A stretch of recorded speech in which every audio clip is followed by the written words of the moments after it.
going to read together. Over these next 3 Sundays, this week, next week, and then Easter Sunday, we'll be looking at the sound of resurrection. The sound of resurrection in our life. Do you know what? As you read the Easter story, there are certain sounds that stand out.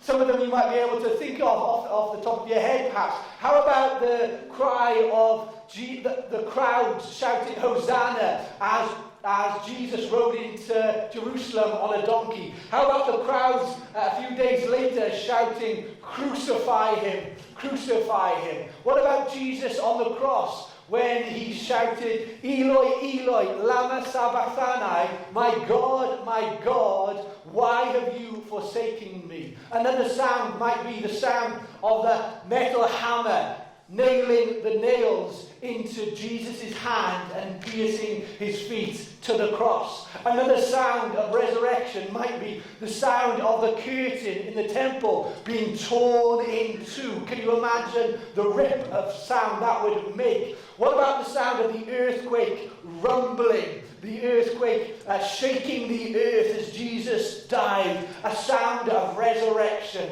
But today, this morning, I want to look at a different sound.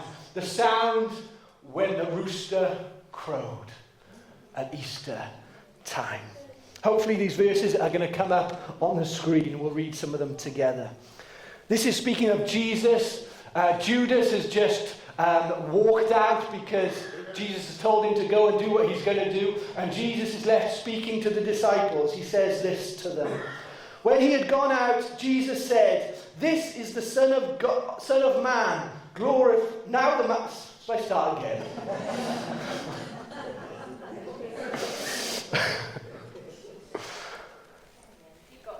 When he had gone out, Jesus said, "Now is the Son of Man glorified, and God is glorified in him. If God is glorified in him, God will also glorify him in himself, and glorify him at once.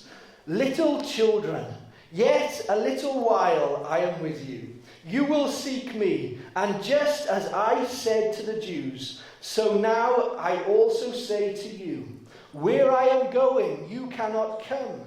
A new commandment I give to you, that you love one another, just as I have loved you. But you also are to love one another.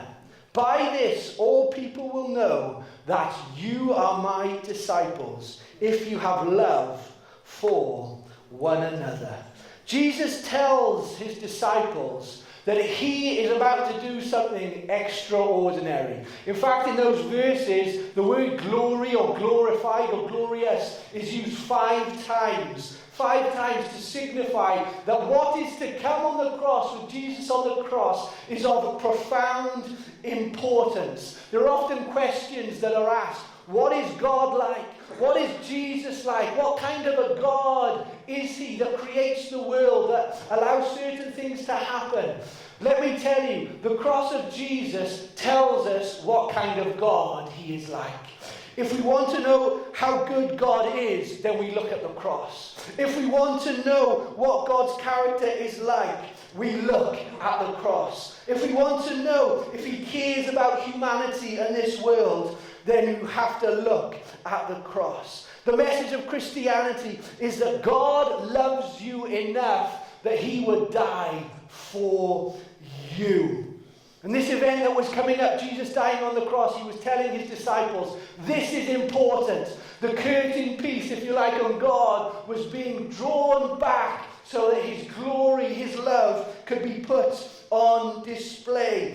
Jesus looked to the cross, and knowing what could be accomplished at it, he could truthfully declare, this is glorious. You might say that certain things nowadays are glorious. It might be a 3-0 win of Everton against Chelsea like last night. That could be glorious. A Welsh win against Italy after how many years? I describe that as glorious. You might have had things go on in your life recently. You think, man, that's been great. They fade into insignificance, folks, when we look at the cross and what Jesus did for you and for me on the cross. In verse 33, I love it when he calls his disciples my little children. He's not doing it to belittle them. He's not doing it to say you need to grow up. He's doing it to stoop down to their level. He says, little children. And just as little children, some of you got little children in your family. You know them well. You know, what do you do when they come to you? You stoop down to them and speak to them on their level. You stoop down and you get low to your grandchildren. You stoop down and get low to the ones you love who are young. And that's exactly what Jesus was doing here. He was stooping low to talk and converse with his disciples. He doesn't tell them, though, where he's going. He says, where I'm going, you do not know. Verse 34, he says, I give you a new commandment. And in some respects, this commandment, although Jesus is saying is new, it wasn't that new because he was telling them to love one another as Jesus has loved them. What was new about it was that Jesus had now actually described and shown them how to live out a life of loving one another. What was new about it was that Jesus was going to give us his Spirit so that we could love one another in the strength of his Spirit and not have to do it in our own strength. There's that newness about this old commandment. And I don't know about you, but when Jesus says love one another, that's not always an easy thing to do, is it? In fact, that might be the hardest of the commandments to live out. It's easy staying at the front as a speaker. It's harder on Monday morning loving people that you'd rather not do life with. That's when the rubber hits the road. But God said he was given his Spirit to live in his disciples so they could do this impossible task of loving one another.